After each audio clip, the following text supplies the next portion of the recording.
Am I the asshole for walking out of dinner after my boyfriend humiliated me in front of his family over my cooking? I, 26 female, have been with my boyfriend, 28 male, for about a year now. We get along well most of the time, but something happened last weekend that's been really bothering me. We went over to his parents' house for dinner, and ever since, things have been awkward. A little bit of backstory. I love cooking. I'm not a professional by any means, but it's something I'm passionate about and take pride in. My boyfriend knows this, but he's constantly comparing my cooking to his mom's, especially when it comes to her lasagna. I've heard about this lasagna more times than I can count. So before we leave for his parents' house, he makes this offhand comment, quote, "Maybe you'll finally learn how to make lasagna properly tonight. Yours could definitely use some improvement." Wow. I tried to laugh it off, but honestly, it hurt my feelings. Still, I brushed it aside because I didn't want to start anything before dinner. We get to his parents' place, and as expected, his mom's lasagna is the star of the meal. Everyone is raving about it, and of course, my boyfriend jumps in to say, quote, "Oh man, this is real lasagna. OP tried making it once, but let's just say there's a reason we're all eating my mom's tonight." Everyone laughed. I felt embarrassed but kept smiling to avoid making things awkward. Then he keeps going, saying that I burnt the sauce. I didn't, and that maybe I should just leave the lasagna to the experts. His family was cracking up, and I sat there trying not to lose it. It wasn't just a joke to me. It felt like he was putting me down, especially in front of his family, who I'm still trying to make a good impression with. I couldn't handle it anymore, so I excused myself from the table and went to sit in the car. A few minutes later, my boyfriend comes out, looking confused, and asks why I left. I told him how hurt I was by his comments, and instead of apologizing, he said that I was overreacting, and that it was just a joke. He said I need to stop being so sensitive and learn to take a joke, especially around his family. I was upset and told him that if he thought embarrassing me in front of his family was funny, maybe he should just date his mom's cooking instead. Now that didn't go over well. He got angry and accused me of ruining the night. Since then, we've barely spoken, and he's wanting me to apologize, but I feel like he should be the one apologizing. So now I'm wondering, did I take it too far? Was I being overly sensitive, or was I right to walk out after being embarrassed like that? Am I the asshole? No. I feel like he should maybe start cooking the lasagna. Maybe he should try to do it. If his family are such experts and he doesn't want his girlfriend to make it, you should start doing it. Yeah, that's an option. This one's from True Off My Chest. My partner left me, so I told everyone he doesn't have cancer. My partner told me when we first got together that he has cancer, and if his operation doesn't go well, it could be terminal. He said his treatments have also made him infertile, so imagine our shock and joy when we found out I was expecting at the start of 2024. We now have a beautiful 5-month-old daughter who is perfectly healthy and thriving, and he is in remission. My pregnancy was difficult and lonely because all of the intense treatments he went through while waiting for his operation. I did a lot of my own, knowing he desperately needed this to have the best chance possible of shrinking his tumor before having it removed so we can have a long, happy life together as a family. He is currently living with his mom while he's in recovery so that it takes the pressure off me caring for both him and our baby until he is well enough to move into our home with us. He still comes to our house and we go to his mom's all the time so our baby isn't missing him, and on Wednesdays he has his daddy-daughter days where it is just the two of them to make sure they are bonding well, and he has a practice until he is well enough to care for her at home full time and give me a break too. Last week we had an attempted break-in at the house. I asked him to come and stay here while I waited for the locks to be changed because I'm scared, but he wouldn't. I was talking to his mom too, who slipped up, telling me he wasn't home.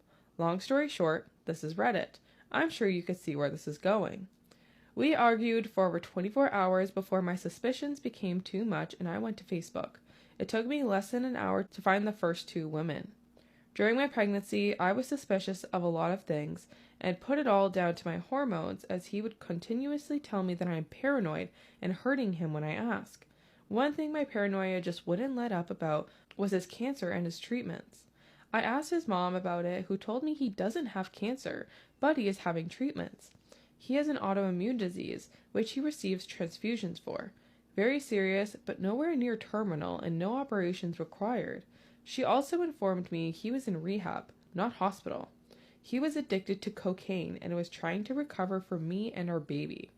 I never mentioned to him that I knew. I assumed it was the embarrassment of wanting to get clean without me knowing so he could be a good partner and dad. I was so proud of him for getting that help that I never spoke about it.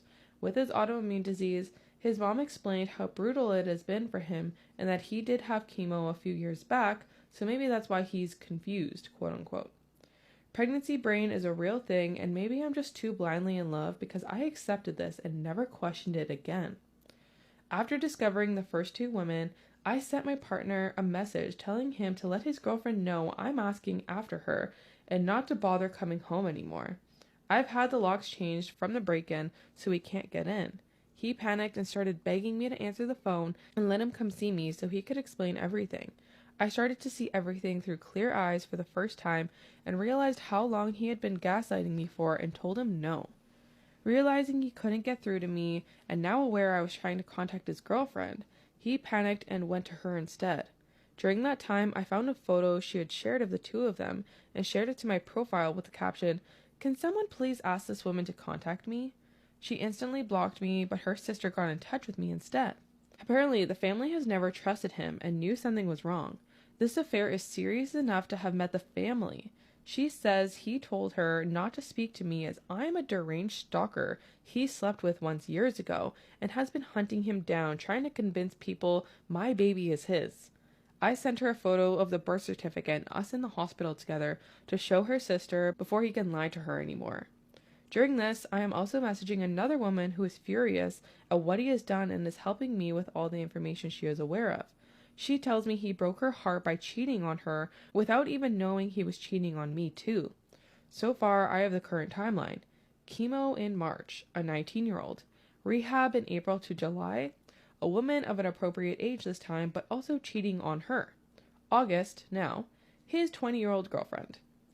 I then find out his emergency cancer medication that he had to leave for in the middle of labor was actually the fact my two failed epidurals, screaming in agony and begging the doctors to help because I thought I was dying while the emergency team rushed in to place extra monitors on our baby in distress, was actually just a huge turn on for him, so he needed to go sleep with a 20-year-old before making it back just in time to kiss me before I went into emergency surgery. This was Sunday. It is now Saturday the following week. I made a post on Facebook calling out my partner for his actions with photographs, medical notes, and evidence, and asking people to leave me alone on Tuesday after 24 hours of no sleep, multiple calls to the crisis team, and a barrage of harassment from his friends and family who want to sue me for character defamation. If this was a regular affair, I'd lick my wounds and move on, but I have now learned I have been leaving my daughter alone with a drug addict who is claiming he doesn't know me or his daughter to others, but demanding custody rights to me. Tens of women have now come forward who have also dated him during our relationship with no idea of me or each other. This is obviously really upsetting, but what upsets me the most is that I begin to notice a very worrying pattern. He has told every single one of these women that he has cancer and can't get them pregnant. I said my labor and delivery was difficult. I was induced due to an infection I had. My GP had told me that I had an STI, and although I understood and took the treatment and was induced, my madly in love pregnancy brain never accepted it as an STI until I went back this week and checked my hospital discharge notes, and it was there in big bold letters. Sensitive. Partner STI. He has been telling women that he has cancer and can't get them pregnant, so they don't need protection, which led to an STI, which almost killed me and his daughter in labor, and he wasn't even there to be with us because he was sleeping with a young girl who also believes he has cancer. I decided to let everyone know that he in fact does not have cancer by using a screenshot of his mom's messages. I let all the women he has slept with know to make sure to take a pregnancy and an STI test. All of his friends, who he has been guilting for years over his condition, and also social services and the police for sexual endangerment. Me and my daughter now have safeguarding in place for us from a local organization for women leaving abusive relationships, so I feel very safe to reveal the truth about him and make sure all of his partners are safe and informed, seeing as he couldn't uphold his legal obligation of declaring an STI.